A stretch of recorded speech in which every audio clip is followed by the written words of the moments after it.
This channel does not promote any violent, harmful, or illegal activities. All content provided by this channel is meant for an educational purpose only.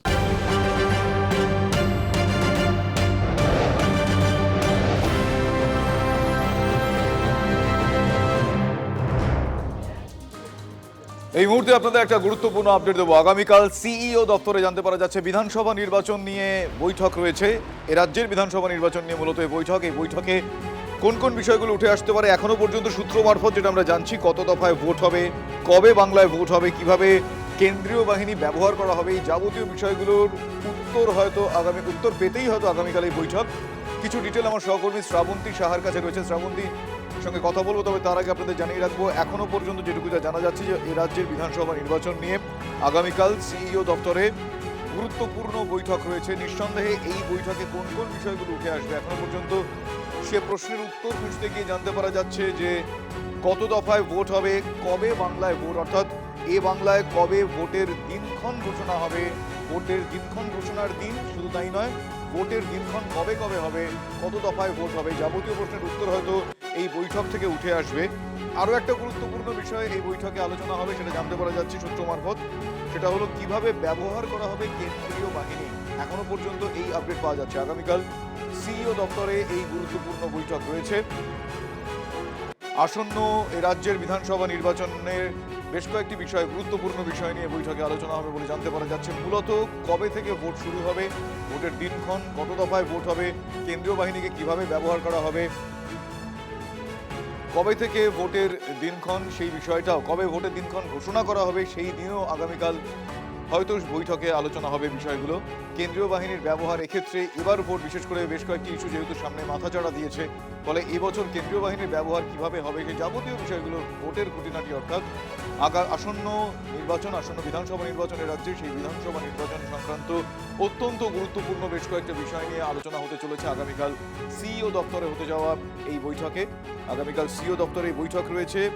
কত দফায় কবে বাংলায় vote, কবে ঘোষণা হবে ভোটের দিনক্ষণ, কিভাবে ব্যবহার করা হবে কেন্দ্রীয় বাহিনী, এইসব বিষয় চূড়ান্ত করতে এই বৈঠক। এখনো পর্যন্ত সূত্র মারফত আমরা এটুকুই জানতে পারছি। আগামীকাল সিইও দপ্তরে এই বৈঠক রয়েছে। এবার কত দফায় ভোট হবে, এখনো পর্যন্ত কোন কোন বিষয়গুলোকে মাথায় রেখে এই মুহূর্তে যে সিদ্ধান্তের কথা জানতে পারা যাচ্ছে, এখনো পর্যন্ত যেটা আমরা জানতে পারছি আগামীকাল বৈঠকে হয়তো সে সমস্ত প্রশ্নের উত্তর মিলবে। সিইও দপ্তরে বৈঠক রয়েছে আগামীকাল। এই রাজ্যে কবে থেকে ভোট শুরু হবে, কত দফায় ভোট হবে, ভোটের দিনক্ষণ কবে ঘোষণা হবে, সেই যাবতীয় বিষয়গুলো আগামীকাল হয়তো জানতে পারা যাবে। সব বিষয় চূড়ান্ত করতেই বৈঠক এখনো পর্যন্ত যেটুকু আমরা জানতে পারছি।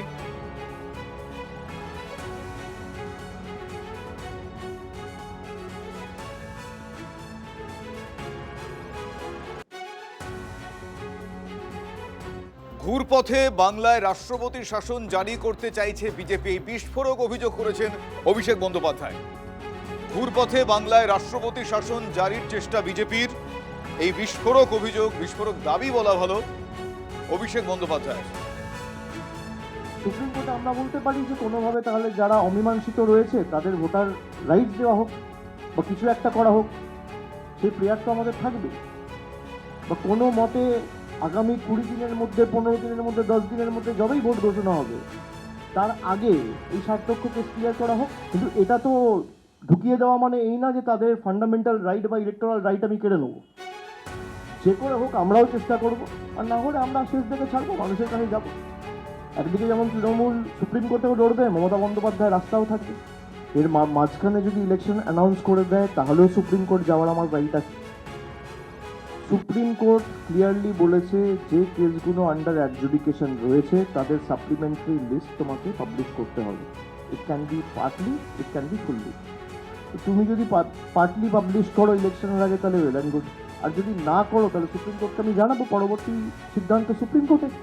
Yes, and to me it looks like a very carefully drafted strategy where they are taking the judicial route without putting any blame on any judges or justices. They are taking the judiciary route to delay the election and impose something like a precedent rule. এই মুহূর্তে আমার সঙ্গে telephone লাইনে রয়েছেন আমার সহকর্মী, এই মুহূর্তে আমার সঙ্গে সরাসরি রয়েছেন আমার সহকর্মী সৌরভ গুহ। সৌরভ, এসআইআর এ এখনো পর্যন্ত যত নাম বাদ দিয়েছে বা যে সমস্ত বিষয় ঝুলে রয়েছে, এটা একটা প্রসেস, কিন্তু তিনি বলছেন, অভিষেক বন্দ্যোপাধ্যায় তিনি বলছেন যে সুপ্রিম সিদ্ধান্ত তো সুপ্রিম কোর্টে নেবে। তাহলে কি মনে হয় তার এই বিষয়টা কেন মনে হচ্ছে যে ঘুর পথে রাষ্ট্রপতি শাসন জারি করতে চাইছে বিজেপি?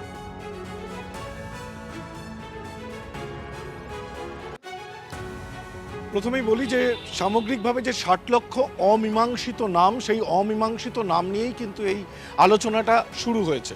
অভিষেক বন্দ্যোপাধ্যায় কি বলতে চেয়েছেন যে 60 লক্ষ নাম যদি মীমাংসা করতে হয় তাহলে 3 থেকে 4 মাস সময় লাগবে। সেক্ষেত্রে ভোটের যে নির্ধারিত দিনক্ষণ তা পেরিয়ে যাবে। সেক্ষেত্রে দাঁড়িয়ে বিজেপি কি চাইছে? বিজেপি কি তাহলে রাষ্ট্রপতি শাসনের দিকে রাজ্যকে এগিয়ে নিতে চাইছে? এমনটাই আশঙ্কা ব্যক্ত করেছেন যে বিজেপি এরকম কোনো গেম প্ল্যান করে থাকতে পারেন। এই কথাটাই কিন্তু অভিষেক বন্দ্যোপাধ্যায় আজকের সাংবাদিক সম্মেলনে উল্লেখ করেছেন, যেটা খুব গুরুত্বপূর্ণ। যে তৃণমূল কংগ্রেস এই মুহূর্তে কি করবে? তৃণমূল কংগ্রেস এই মুহূর্তে দ্বিমুখী আন্দোলনে নামবে।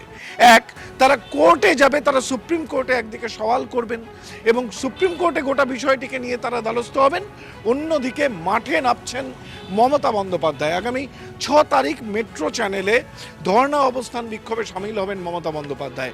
ধর্ণা অবস্থান বিক্ষোভটি কি একদিনই হবে নাকি লাগাতার চালিয়ে যাওয়া হবে সেটা মমতা বন্দ্যোপাধ্যায় নিজে তিনি ঘোষণা করবেন। কিন্তু সবথেকে গুরুত্বপূর্ণ যে 6 তারিখ কিন্তু মেট্রো চ্যানেলে মাঠে নামছেন এই এসআইআর এবং অমীমাংসিত 60 লক্ষ ইস্যুকে সামনে রেখে মাঠে নামছেন মমতা বন্দ্যোপাধ্যায়। এটা খুবই গুরুত্বপূর্ণ। অর্থাৎ আদালতে এবং ময়দানে দুই জায়গাতেই কিন্তু নিজেদের আন্দোলন জারি রাখবে তৃণমূল কংগ্রেস ভোটের এই মুহুর্মুহু সময়ে। ধন্যবাদ সৌরভ। আপনাদের আরো একবার জানিয়ে রাখি, অভিষেক বন্দ্যোপাধ্যায়ের মন্তব্য যে ঘুরপথে বাংলায় রাষ্ট্রপতি শাসন জারির চেষ্টা বিজেপির, বিস্ফোরক দাবি করেছেন অভিষেক বন্দ্যোপাধ্যায়।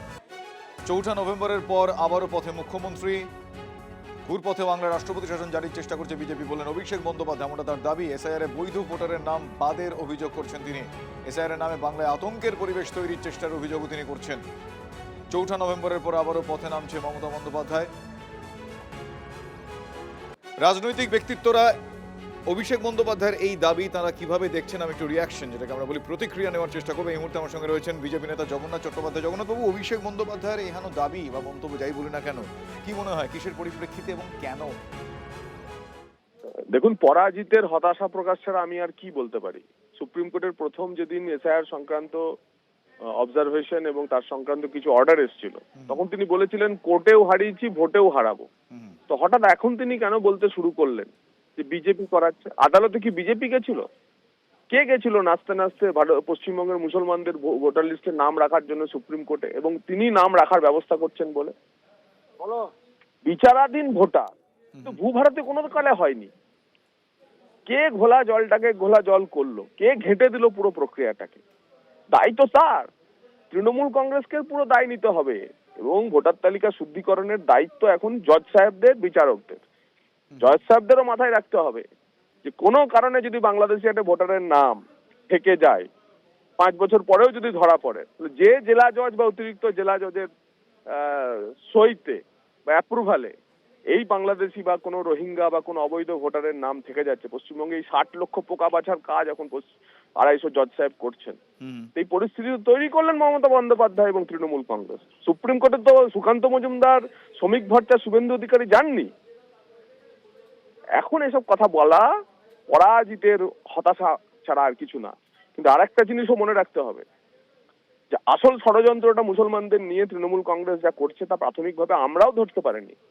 এই হুমায়ুন কবির, নওশাদ সিদ্দিকী, আব্বাস সিদ্দিকী, এদের প্রতি এদের জনপ্রিয়তা বাড়তে থাকায় মুসলমান ভোট যে ওদের দিকে চলে যাবে সেইটা অনুধাবন করেই কার্যত তৃণমূল কংগ্রেস সুপ্রিম কোর্টে গিয়ে ব্যাপারটাকে ঘেঁটে দিয়ে মুসলমান অনেক, এই অর্ধেকে 60 লক্ষ মানুষের মধ্যে অন্তত অর্ধেক সংখ্যক মানুষ হচ্ছে মুসলিম ভোটার, তাদের ভবিষ্যৎ অন্ধকারে ফেলে দিয়েছেন, তাদের ভোটার তালিকা থেকে নাম বাদ দিয়েছেন এবং এটা সুপরিকল্পিতভাবে করছেন। এখন আবার যে জায়গায় অনশন করা যাবে না বলে আইন করেছিলেন, যেখানে সিঙ্গুর অনশনের নামে মিউজিয়াম তৈরি করে দিয়েছিলেন, প্রদর্শনী তৈরি করেছিলেন, সেখানে আইন ভেঙে আবার নাকি ধর্নায় বসবেন বলে শুনছি। তো এই বাংলার মানুষ এবার ভারতীয় জনতা পার্টিকে আনবে এবং পশ্চিমবঙ্গে এই দলটিকে বিসর্জন ধন্যবাদ দেবে। জগন্নাথবাবু আপনার প্রতিক্রিয়ার জন্য। এই মুহূর্তে রাজনৈতিক প্রতিক্রিয়া নেব সুজন চক্রবর্তীর কাছ থেকে। সিপিআইএম নেতা সুজন চক্রবর্তী এই মুহূর্তে আমার সঙ্গে টেলিফোন লাইনে রয়েছেন। সুজনবাবু, এই মুহূর্তে অভিষেক বন্দ্যোপাধ্যায়ের এহেন মন্তব্যের কি তাৎপর্য আপনার মনে হয়, এবং আগামী গত 4 নভেম্বরের পর আবারও রাজপথে নামছেন 6 মার্চ দুপুর 2 থেকে মুখ্যমন্ত্রী মমতা বন্দ্যোপাধ্যায় তিনি ধর্নায় বসছেন এই এসআইআর বা নাম বাদ যাওয়ার বিরোধিতা করে, কিভাবে দেখছেন না বিষয়টা? না না, মুখ্যমন্ত্রীর এই বিরোধিতা করার বাস্তবে কোনো যোগ্যতা নেই। She has lost the game intentionally. আচ্ছা দেখুন, যখন দেবার কথা ছিল অফিসার তখন উনি দিলেন না, অতএব হলো মাইক্রো অবজার্ভার। মাইক্রো অবজার্ভাররা যখন অনেকটা ক্লিয়ার করলো, আরো বাকিটা ক্লিয়ার করার জন্য রাজ্যের অফিসার দেবার কথা, তখন উনি এমন কাণ্ডটা করলেন যে সুপ্রিম কোর্ট চাপিয়ে দিল জুডিশিয়ারি, এবং দিয়ে এখন 60 লক্ষ প্লাস আন্ডার অ্যাডজুডিকেশন। এ কার দায়? আপনি ভালো করে লিস্টটা দেখুন, কোন কোন জায়গায় কত অ্যাডজুডিকেশনে মানে নেমড হয়েছে আর কোথায় কোথায় কত ডিলিটেড হয়েছে, দেখলে আপনি বুঝবেন একটা ভুলে ভরা ফুতুরে লিস্ট হয়েছে। আমি নামের পর নাম বলে দেবো। কলকাতায় সাংবাদিক পরিচিত, তার নাম হঠাৎ আন্ডার অ্যাডজুডিকেশন, বাড়ির সবার নাম আছে। হাউ? একেবারে সবাই চেনে। রামখানার ছেলেটি সকালে আমার ফোন করেছে, আমি কি করব? আমার নাম বুঝতে পেরেছি আপনার প্রতিক্রিয়া। ধন্যবাদ সুজনবাবু। কোনো নেতা বলেনি যে 1 কোটি নাম বাদ যাবে, বিজেপির নেতারা বলেছে। এই ভয়ের আতঙ্কের পরিবেশ যদি কেউ ছড়িয়ে থাকে, তার জন্য একমাত্র দায় হচ্ছে বিজেপি আর ইলেকশন কমিশন। তার জবাব কিন্তু শুধু আসলে মানুষ নেবে। 6 তারিখ মেট্রো চ্যানেলে মমতা বন্দ্যোপাধ্যায় নিজে এই নিয়ে প্রতিবাদ কর্মসূচি নিয়েছে। তিনি অবস্থান বিক্ষোভ এবং ধর্নায় দুপুর 2 থেকে নিজে বসবেন। দলের কর্মসূচি 6 তারিখ, সেখান থেকে মমতা বন্দ্যোপাধ্যায় নিজে ঘোষণা করবেন। আগামী 20 দিনের মধ্যে, 15 দিনের মধ্যে, 10 দিনের মধ্যে যবেই ভোট ঘোষণা হবে, তার আগে এই 60 লক্ষ কেস ক্লিয়ার করা হোক। কিন্তু এটা তো ঢুকিয়ে দেওয়া মানে এই না যে তাদের ফান্ডামেন্টাল রাইট বা ইলেকটোরাল রাইট আমি কেড়ে নেব। যে করে হোক আমরাও চেষ্টা করব, আর না হলে আমরা শেষ দেখে ছাড়বো, মানুষের কাছে যাব। একদিকে যেমন তৃণমূল সুপ্রিম কোর্টেও লড়বে, মমতা বন্দ্যোপাধ্যায় রাস্তাও থাকবে। সুপ্রিম কোর্ট ক্লিয়ারলি বলেছে যে কেসগুলো আন্ডার অ্যাডজুডিকেশন রয়েছে তাদের সাপ্লিমেন্টারি লিস্ট তোমাকে পাবলিশ করতে হবে। It can be partly, it can be fully. তুমি যদি পার্টলি পাবলিশ করো ইলেকশনের আগে, তাহলে ওয়েল অ্যান্ড গুড। আর যদি না করো, তাহলে সুপ্রিম কোর্টকে আমি জানাবো পরবর্তী সিদ্ধান্ত সুপ্রিম কোর্টে। Yes, and to me it looks like a very carefully drafted strategy where they are taking the judicial route without putting any blame on any judges or justices. They are taking the judiciary route to delay the election and impose something like a precedent rule. Because they can't face the people. They doesn't have the courage to face the people.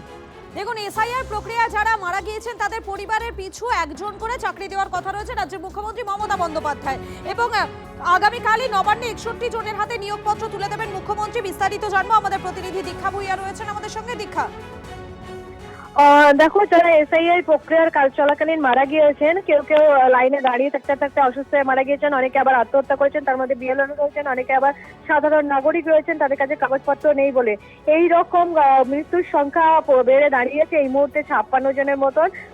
রাজ্য সরকার ঠিক করেছে, মন্ত্রিসভার যে বৈঠক হয়েছিল, অর্থাৎ cabinet যে বৈঠক হয়েছিল, সেখানেই প্রত্যেক গত 56 জন পরিবারের একজনকে, যারা চাকরি যোগ্য তাদের একজনকে ক্ষতিপূরণ হিসেবে চাকরি তুলে দিতে চলেছে রাজ্য সরকার, এবং সেটা হবে ক্ষতিগ্রস্ত পরিবারগুলোর একজনকে হোমগার্ডের চাকরি দেবে রাজ্য সরকার। এবং জেলা ধরে ইতিমধ্যে তালিকাও মানে প্রক্রিয়ার তালিকা যে তৈরি করা সেটাও শুরু হয়ে গেছে, এবং সেটা শেষ হয়ে গিয়েছে। এই 56 জনের পরিবারকে শুধু চাকরি দিয়েই খানতে হবে তাই নয়, সেই পরিবারগুলির পাশাপাশি 5টি পরিবারকে, আরো 5টি পরিবারকে, মানে এসআইআর পূর্বে নাগরিক অধিকার ক্ষুণ্ণ এবং হয়রানির শিকারও আরো 5টি পরিবারকে বেছে নিয়েছে নবান্ন, তাদেরকেও চাকরি দেওয়া হবে, এবং সেটা আগামীকালই বেশ কয়েকজনের হাতে নিয়োগপত্র তুলে দেবেন মুখ্যমন্ত্রী। ধন্যবাদ তোমাকে। ভোটমুখী বঙ্গ আর এই বাংলায় এসে চাকরি থেকে রেশন দুর্নীতি নিয়ে সরব নীতিন নবীন। একের পর এক পার্থ বালুদের জেল যাত্রা নিয়ে তো বিজেপির সভাপতি। ভাইপোর দাদাগিরি, পুলিশের অপব্যবহারকে শিল্পে পরিণত করেছে তৃণমূল। অনুপ্রবেশকারী গুন্ডাদের বাঁচাতেই ব্যস্ত মমতা বন্দ্যোপাধ্যায়। এবার বাংলার মানুষই শেষ করবে তৃণমূলকে চ্যালেঞ্জ বিজেপির সর্বভারতীয় সভাপতি। আর অন্যদিকে কেজরিওয়ালের প্রসঙ্গ তুলে বিজেপিকে পাল্টা আক্রমণ অভিষেক বন্দ্যোপাধ্যায়। शिक्षक भर्ती घोटाला क्या है, एसएससी घोटाला क्या है, नगर पालिका नगर निगम में भर्ती घोटाला क्या है, राशन घोटाला क्या है।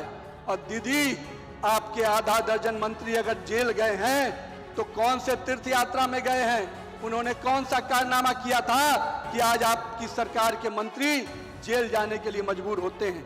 दीदी, आपने भ्रष्टाचार, भतीजे की दादागिरी और पुलिस का जो दुरुपयोग का नया इंडस्ट्री खोला है, उस इंडस्ट्री को बंगाल की जनता, बंगाल के लोग ही समाप्त करेंगे और वो समय आ गया है मित्रों। दीदी के राज में कार्रवाई तो होती है, पर क्या चीज के लिए? टीएमसी के गुंडों को बचाने के लिए, घुसपैठियों को बचाने के लिए, भ्रष्टाचारियों को बचाने के लिए। दीदी, क्या यही सोनार बंगाल बनाने का सपना आपने दिखाया था, जिसमें केवल भ्रष्टाचार होगा, अराजकता होगी, यहाँ के लोगों का शोषण होगा? আজকে জোর করে একটা মানুষকে জেলে ঢুকিয়ে সিটিং চিফ মিনিস্টার দুর্নীতিগ্রস্ত বলে দিনের পর দিন তাকে যেভাবে ব্যক্তিগত এক আক্রমণ, ক্যারেক্টার অ্যাসাসিনেশন, পার্টিকে দুর্নীতিগ্রস্ত, তার বিরুদ্ধে যে স্মিয়ার ক্যাম্পেইন চালানো হলো, আজকে সেটা যে ক্ষতি হলো, সেই ক্ষতির ক্ষতিপূরণ কে দেবে? নরেন্দ্র মোদী দেবে না অমিত শাহ দেবে? সত্য তো আজ নয় কাল জনসমক্ষে আসবেই, কিন্তু যাদের কারণে হয়েছে পরবর্তীকালে আপনি দেখবেন যে একই জিনিস ঝাড়খণ্ডের ক্ষেত্রেও এস্টাবলিশড হবে। সিটিং চিফ মিনিস্টারকে অ্যারেস্ট করা হয়েছিল, মানুষ তার রায় দিয়েছে, কিন্তু একই জিনিস আপনি দেখবেন আজকে হোক, 2 মাস পর হোক, 2 বছর পর হোক, এটা প্রতিষ্ঠিত। ইডি সিবিআই কোনোদিন বিজেপি শাসিত রাজ্যগুলোতে যায় না, আসামে যায় না, ত্রিপুরায় যায় না। এটা কি ধোয়া তুলসী পাতা? যারা বিজেপিতে গেছে আপনি দেখুন, যাওয়ার পর একবার ইডি সিবিআই এদের ডেকেছে? আপনি কনভিক্ট করা বা এদের বিরুদ্ধে ব্যবস্থা নেওয়া, জেলে ঢোকানো, এসব ছেড়ে দিন, একটা নোটিশ বা সামান পাঠিয়ে এদের জিজ্ঞাসাবাদ পর্যন্ত করা হয়নি।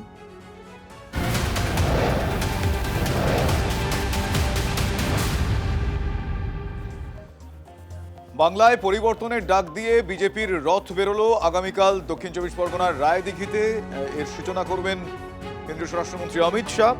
আজ রাতে নয়, আগামীকাল কলকাতায় আসছেন কেন্দ্রীয় স্বরাষ্ট্রমন্ত্রী।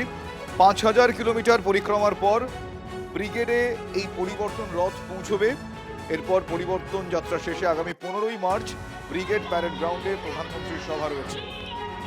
আজ থেকে বাংলার পরিবর্তনের ডাক দিয়ে বেরোলো বিজেপির রথ। আগামীকাল দক্ষিণ 24 পরগনার রায়দিঘিতে পরিবর্তন যাত্রার সূচনা করবেন অমিত শাহ। প্রদীপ্ত আমার সহকর্মী এই মুহূর্তে রয়েছেন আমার সঙ্গে সরাসরি। প্রদীপ্ত, জানতে চাইবো যে মূলত আজ থেকে শুরু 15ই মার্চ পর্যন্ত চলবে, আগামীকাল রায়দিঘিতে কেন্দ্রীয় স্বরাষ্ট্রমন্ত্রী আসছেন। আমি একটু সংক্ষেপেই পুরোটা জানতে চাইবো, কিভাবে এই রুটটা তারা ঠিক করলেন, কত কিলোমিটার পর তারা প্রদক্ষিণ করলেন।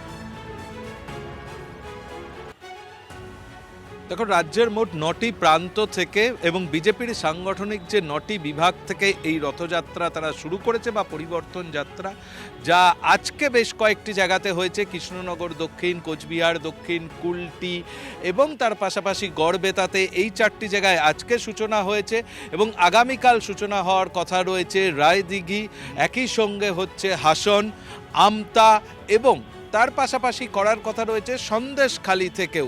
এই সব জায়গা থেকে পরিবর্তন যাত্রার তারা সূচনা করবেন এবং 3 এবং 4 তারিখ কিন্তু এই পরিবর্তন যাত্রা বা রথযাত্রা সেটা বন্ধ থাকবে, তার কারণ দোল এবং হোলির কারণে। এবং তারপর 5 তারিখ থেকে 10 তারিখের মধ্যেই প্রায় 5000 কিলোমিটার রাস্তা তারা অতিক্রম করবে, অন্তত তেমনটাই বিজেপি নেতৃত্ব বলেছেন। এবং এই গোটা পর্বে প্রায় 350-র বেশি ছোট জনসভা হবে এবং বড় জনসভার সংখ্যাটা 63টা থাকবে এই গোটা রুটে। এবং তারপর সবকটি এই পরিবর্তন যাত্রা বা রথযাত্রার অভিমুখ যেহেতু ব্রিগেডের দিকে, এবং 15ই মার্চ ব্রিগেডে নরেন্দ্র মোদীর উপস্থিতিতে সমাবেশ করেই এই পরিবর্তন যাত্রা শেষ করবেন বিজেপি নেতৃত্ব। এবং সর্বত্রই কেন্দ্রীয় নেতৃত্বের পাশাপাশি রাজ্য নেতৃত্বও থাকছেন। ঠিক আজকে যেভাবে গড়বেতাতে আমরা শুভেন্দু অধিকারীকে দেখেছি, ধর্মেন্দ্র প্রধান তিনি মূল বক্তা ছিলেন সেখানে।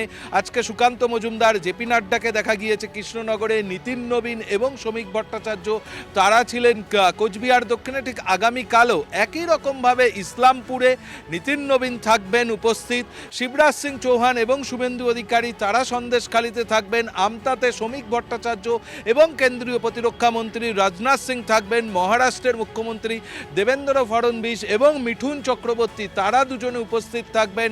বীরভূমের হাসন তারাপীঠের কাছ থেকে যে পরিবর্তন যাত্রার সূচনা হবে, অর্থাৎ আজকে থেকেই এই বঙ্গে আনুষ্ঠানিকভাবে বিজেপি অনেক বড়ভাবে তারা পরিবর্তনের ডাক দিলেন এবং সেই কর্মসূচির সূচনা ইতিমধ্যেই হয়েছে এবং আগামীকালও রাজ্যের বিভিন্ন প্রান্ত থেকে ঠিক একইভাবেই তারা সূচনা করবেন, যেখানে খোদ কেন্দ্রীয় স্বরাষ্ট্রমন্ত্রী অমিত শাহ থাকবেন রায়দিঘি থেকে। ধন্যবাদ প্রদীপ্ত।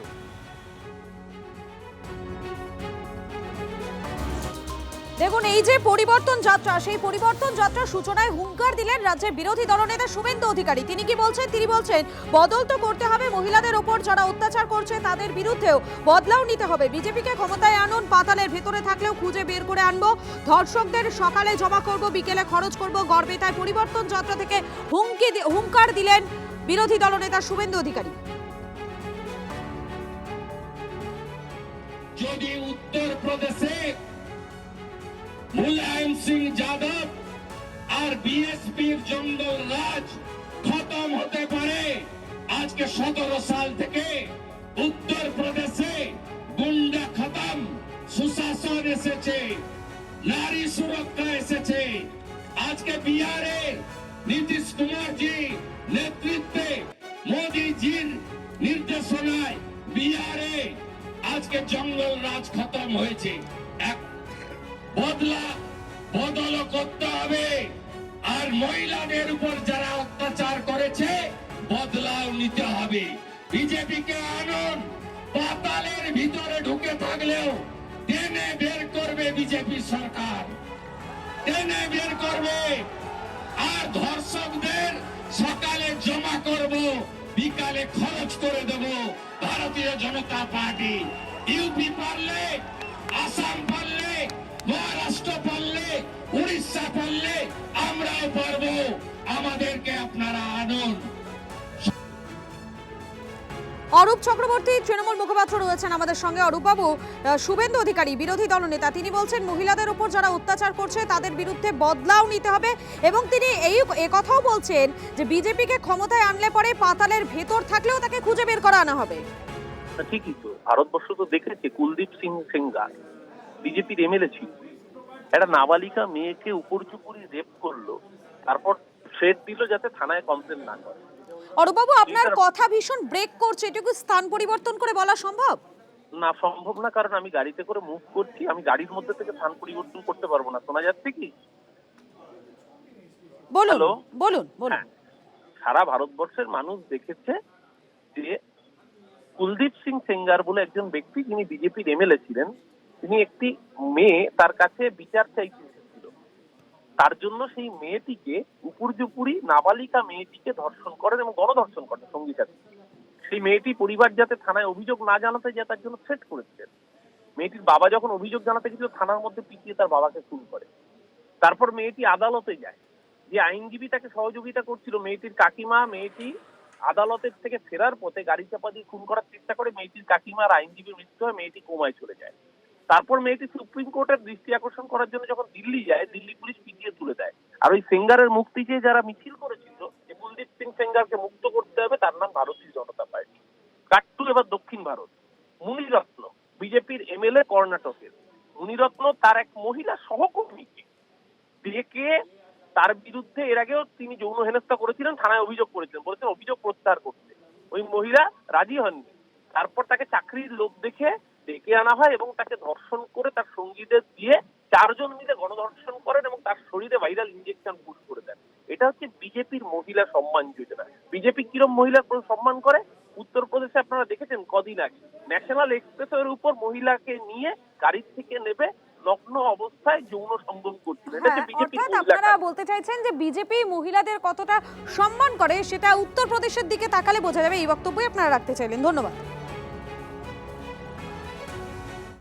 আর এবার আপনাদের জানাই, ভোটের মুখে এসসি এসটি ওবিসি দিয়ে নিয়ে সম্মেলন তৃণমূল কংগ্রেসের আগামীকাল নজরুল মঞ্চে সম্মেলনের মাধ্যমে নতুন কর্মসূচির সূচনা করবেন অভিষেক বন্দ্যোপাধ্যায়।